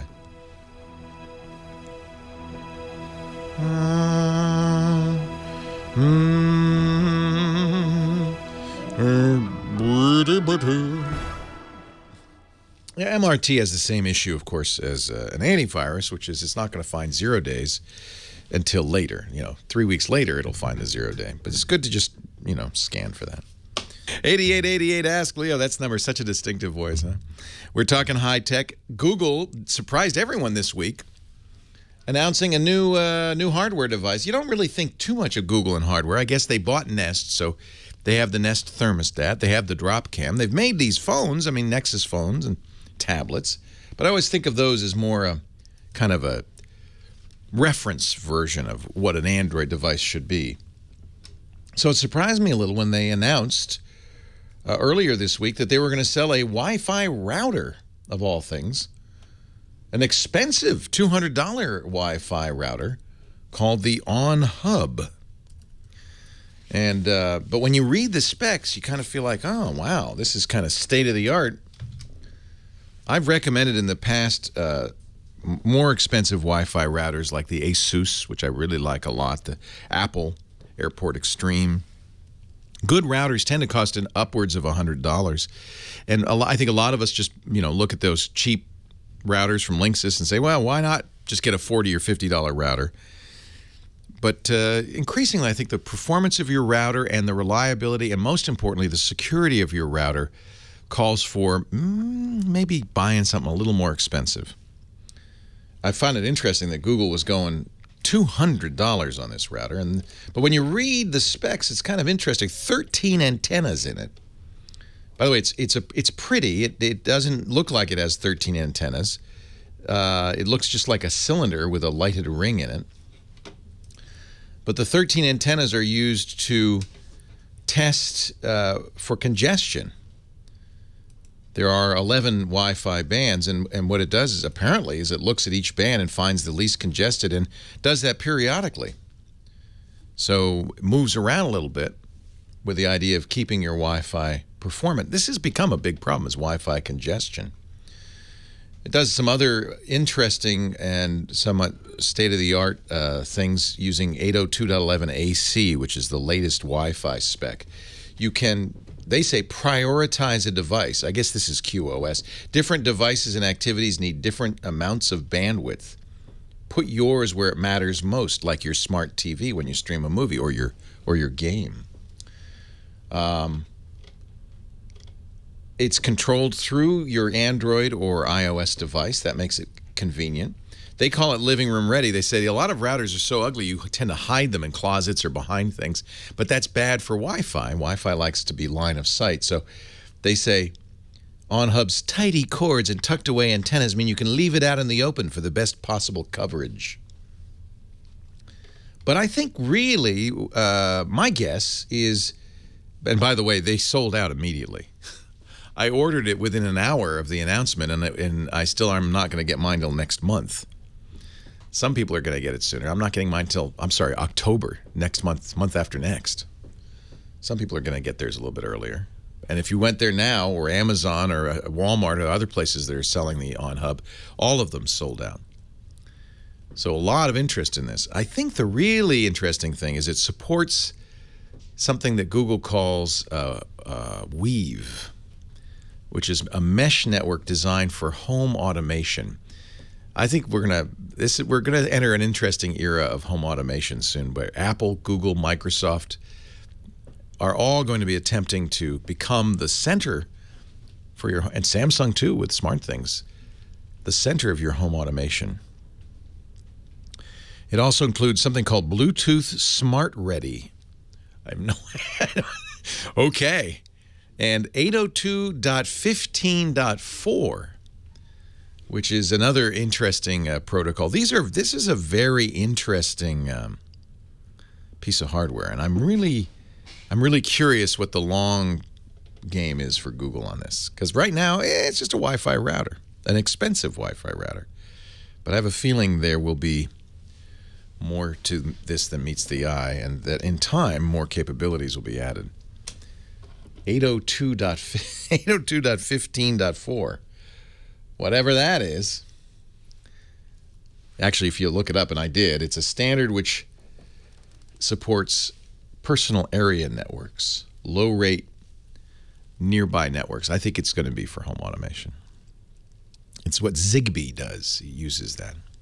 So I think it's going to be very interesting to see what happens. Steve's on the line from San Diego, California. Hi, Steve. Leo Laporte, the tech guy. Hi, Leo. Hey, just last week got a ultra high definition television. Oh, congratulations. Thank you. And was really impressed at the store with all the 4K images that they're showing. And then you get home. And find out that even though upscaling is nice of just regular 1080p, there's not a lot of 4K content out there. And I'm wondering, gosh, am I going to get caught in a Betamax situation one of these days? Well, I mean, the same thing happened. Remember when HD came out, you'd get an HD TV, but you'd still be watching I Love Lucy and SD broadcasts for some time. You know, we've talked about this with Scott Wilkinson, our home theater guy. Movies are 4K. You know, motion pictures are 4K. The issue is delivering them. And 4K takes a lot of bandwidth.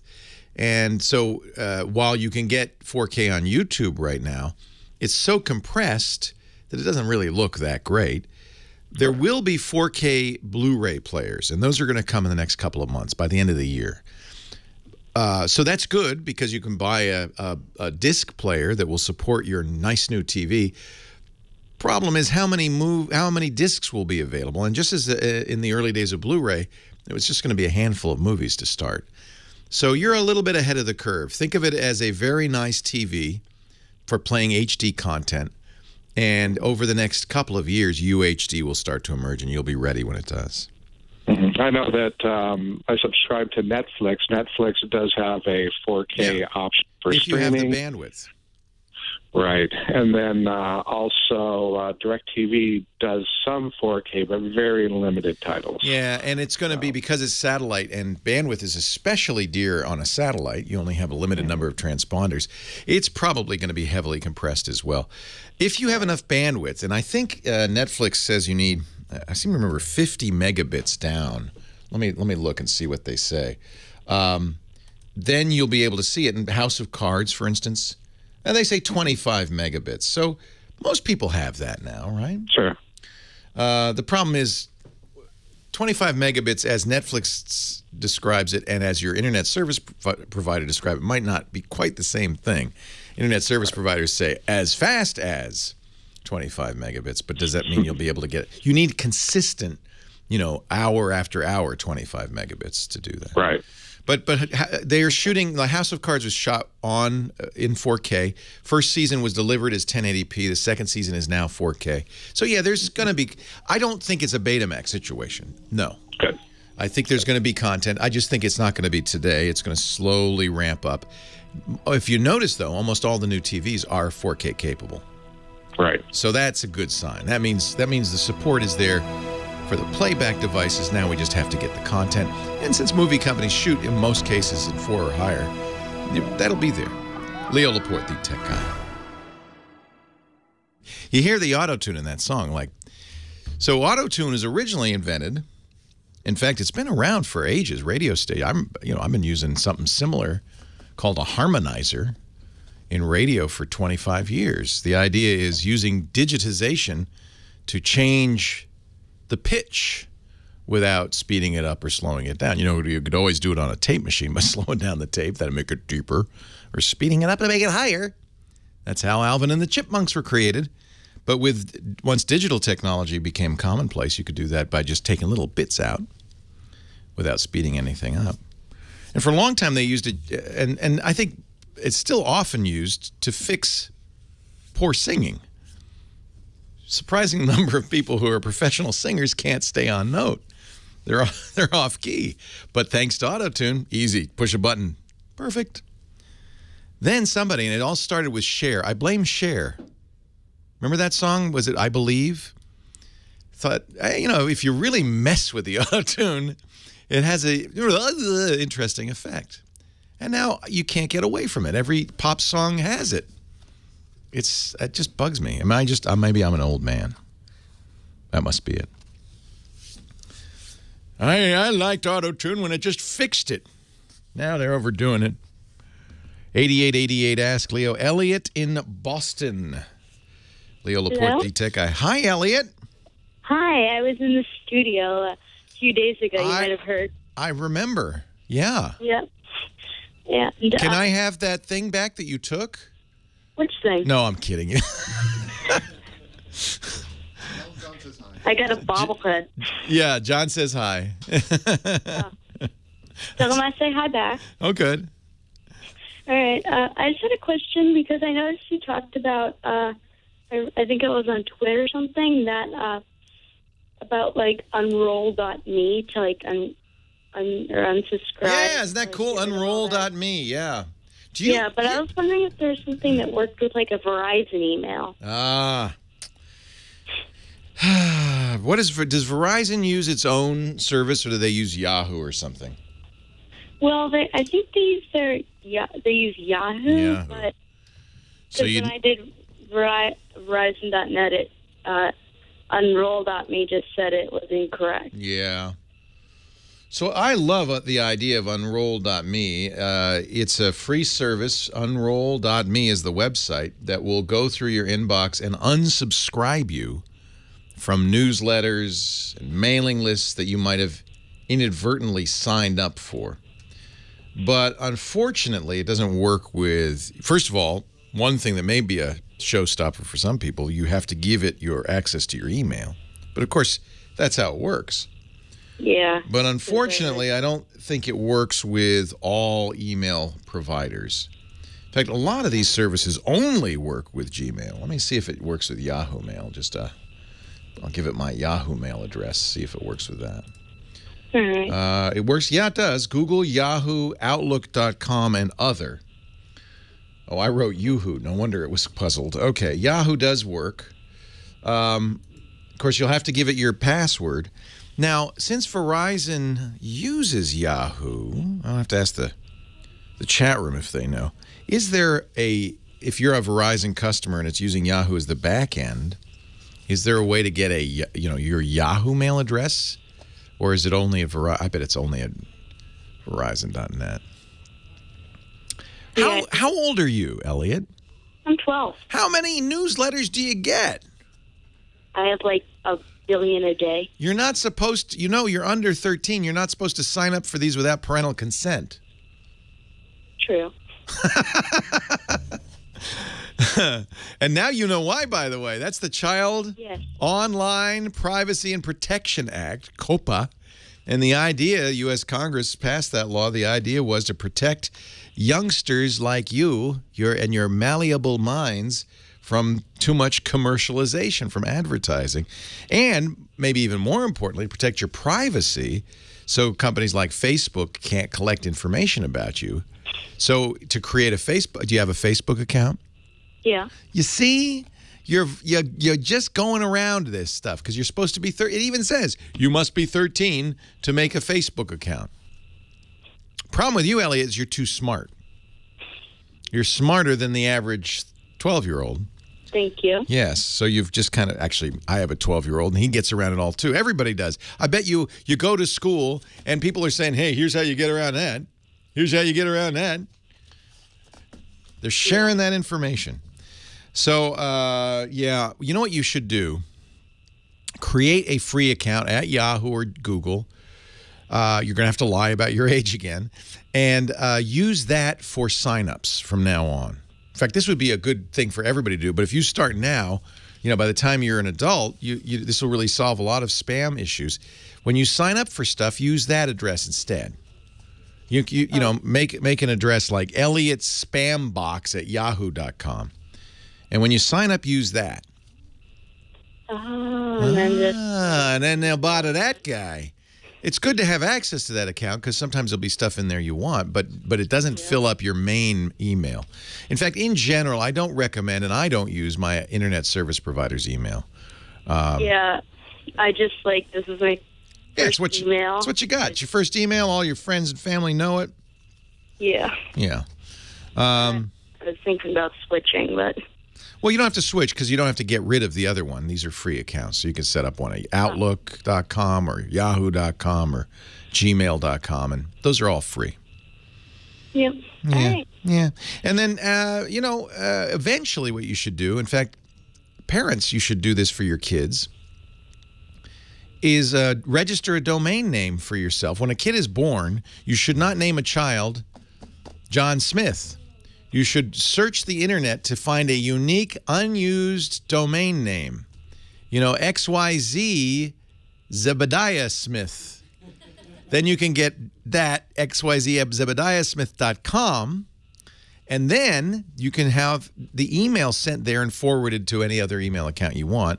So for the rest of your life, you got one internet address. In fact, I predict, Elliot, if we still make phone calls when you're a grown-up, we may not, but if we do, that you'll also have one phone number that follows you for the rest of your life.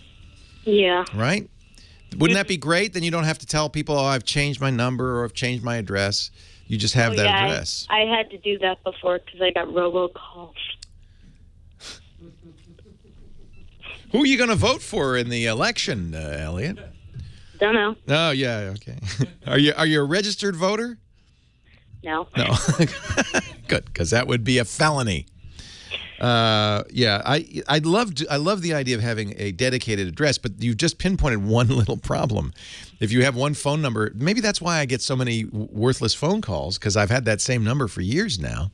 Everybody knows it. Yeah, and it just keeps spreading online. Yeah, it just spreads. Same thing with my email. The nice thing, though, about having one email address is you can use a service to forward it. So register the domain at somewhere like GoDaddy or Hover.com. Don't buy their email service. Just buy email forwarding and then forward it to Gmail. Gmail has great anti-spam anyway. Oh, yeah. Yeah. Verizon has, the worst anti-spam ever. Yeah, think about it. Why would Verizon not want to block spam? Well, because they are spam. Oh, that's it. You are smart, Elliot. Well beyond your years. Thank you. I'm sorry. Were you here when I wasn't here? Yeah, I was here on Thursday for know-how. Oh, I'm sorry I missed you. Come back again, okay?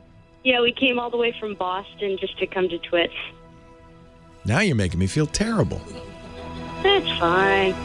Thanks, Elliot. I'll see you soon. I hope you come back. Leo Laporte, the tech guy. That's fine. What a nice kid. John remembers you. Our show today brought to you by Epson and their new Workforce printers, which I use at home. In fact, I had the old Workforce printers. When they came out with these new Precision Core printers, I immediately upgraded here and at home because they are incredible. You know what? Epson is knocking it out of the park with their stuff. You saw they just released printers with big ink tanks that last a whole year. They're not a company trying to take advantage of you. They're a company that's making great technology for business. The new Workforce printers use ink. They're ink, well, I don't even want to call them inkjet, but they're ink printers, not laser printers. But they're more efficient. The cost per page, and this is a big change, up to half the cost of a color laser printer. They're using these new Precision Core technologies, which come from industrial printers. 40 million dots per second. And so precise, so accurate, beautiful printouts, very high resolution, with minimum ink usage, so you get very high quality, very high speed printing. They say print shop quality. I'd agree. It really looks good. Vibrant colors, clear, crisp text. The high-resolution Epson print chips are one of the fastest inkjet printing technologies in the world. Great for mobile device printing, too, because they have Wi-Fi, workgroup connectivity. They support Apple's AirPrint and Google's Cloud Print. I can print from here to my Workforce at home using Cloud Print. You'll cut costs. You won't compromise quality. You'll keep your business moving forward. And other reasons to prefer them over laser, there's no warm-up time. You could print on a variety of media. You don't have to just get certain, bond paper. You can print on a bunch of stuff, including labels. Very energy efficient. They really have created the next generation of inkjet performance. It's beyond laser, and it's fabulous, and I have them everywhere. Epson.com. In fact, Lisa she said, I have to have one in my office. I said, okay. Epson.com, and find out what the new Workforce printers can do for you and your business. EPSON.com. Epson, built to perform. We really do love those printers. Leo Laporte, the tech guy. Elliot came up. I was talking with Elliot off the air, our 12-year-old who wanted to use Unroll.me on his Verizon email. He said, well, what if I forwarded my Verizon email to a Gmail account? Would it then let me use Unroll.me and unsubscribe me and clean up the spam? And I said, oh, yeah, you could do that. You're right. That's smart. Smarter than me, that kid. Dick DeBartolo is here. Thank God. Yeah, someone more your style. He is Mad Magazine's maddest writer, and he's also our GizWiz. Every week joins us with a gadget or a gizmo. Hey, Dickie D! Yes, sir. So big deal. So he's learning Java. I made a cup of Java today. By myself. 12 years old. It's amazing. I mean, when I was 12 years old, I was banging rocks on my head. Yeah. At 12, I learned how to wave bye-bye. Yeah. Yeah, I was struggling with tying my shoes still. Well, that you still do. I remember. That's why I got the Velcro. Yeah, that's good. I don't have to ever do that again. So what do you got for us? I have a backstory for this gadget, and then you can tell me, as a father of two kids, when they were back in college, if this rings a bell. Okay. So this lady goes to visit her son at college, and he's going to show her the dorm room. She goes in and freaks out when she sees the condition of the sheet he's sleeping on. She said, what? Ma, it's a fitted sheet, like they're hard to change. So oh my. She decides there's got to be a better way, and she comes up with a system called Simple Sheets. And what it is, it's a set of sheets. It has two unique things about it. The best is the fitted sheet has a Velcro strip all around the top. So instead of changing this sheet, you just rip that Velcro part off, put the second one on, and then if you're not going to change sheets for 2 weeks, you have 2 weeks to launder the top of the fitted sheet. Why does it just make them out of paper and throw them out? Yeah, maybe that's a good idea. And then it also has a little Velcro electronic pockets that can go anywhere on the mattress, so you can keep your cell phone and your TV remote and everything close on by. And they're sized for dorm beds, and I did not know this before I found out about Simple Sheets. But dorm beds the majority of them are 5 inches longer than standard twin beds. Oh. Yeah, that's so that when they get tall students, they don't have to worry about it. Right. The beds fit everybody. So you can get the starter set with the 4 sheets and the little add-on pillow. The little add-on pocket is $48. Yeah, some people in the chat room are saying, if you don't teach children how to change their sheets and wash them, I mean, what is going to happen? Are they going to have disposable sheets for the rest of their life? Well, probably your 12-year-old, by the time he's 18, he's going to figure it out. Yeah, he's going to have sheets on a roll. So you just go and you pull it down, cut off a thing. It used to get so bad when I was in college that my roommate and I would hang our laundry out the window because we didn't want it in the room with us. Oh, you mean the dirty laundry? Yeah, we just hang it out the window. I thought you By had the way, washed it. That doesn't work. It doesn't get clean or anything. It just hangs out the window. Wow. Yeah, in a laundry bag. Yeah, I guess eventually. Smell you? Is that where you went to school? Yeah, smell you. Simple Sheets are at simple-sheets.com. How much are they? $48 for the set. A lot of colleges have laundry service where you could, every week you. Yeah, but if you don't know how to take a fitted sheet off, I guess that's another problem entirely. You'll find more of this wonderful stuff at GizWiz, GIZWIZ.biz. That's Dick's website. Great place to go to. Just click the link, the GizWiz visits the tech guy, but there's also all sorts of other stuff from Dick's regular appearances on ABC. I think you just did an ABC World News Now, didn't you? I did. What was the subject matter of that? The subject was back to school. Oh, of course. Did you do these sheets? I found these. Yeah, I did. I thought they were kind of unique. It wasn't just me. No. It wasn't just your kids who never changed sheets. He also has universal. It's universal. He also has the What the Heck Is It game. We're still trying to figure out what the heck this grooved stylus-looking device is. You'll have to the end of the month, so about another week to figure that out. You're playing for the very funny Mad Magazine with Hillary and Bill on the cover as Mad Max. Furious Road to the White House. That's fun. GizWiz.biz. Don't forget GizWiz.tv. That's where you'll catch Dick's weekly podcast with Chad Johnson, OMG Chad. And sometimes you do something called the Giz Fizz a little later on in the Saturday afternoon. Yeah, I will do it tonight. This is here podcast network. Thank you, Dickie D. Thank you, sir. Talk to you soon. You know what? That's what we should ask Dick. If there's a way, is he still there? Dick, is there? Yes. Do you know of a way to fold fitted sheets? No. You? No, I want one. Would you work on that? A gadget that takes fitted sheets and folds them. Yeah. I end up do just it, rolling them up in a ball. I was just going to say, stuffing them in the cupboard. I have my own technique, but they're quite wrinkled when I'm done. Do people still iron sheets? I wonder. Oh, I doubt it. Yeah.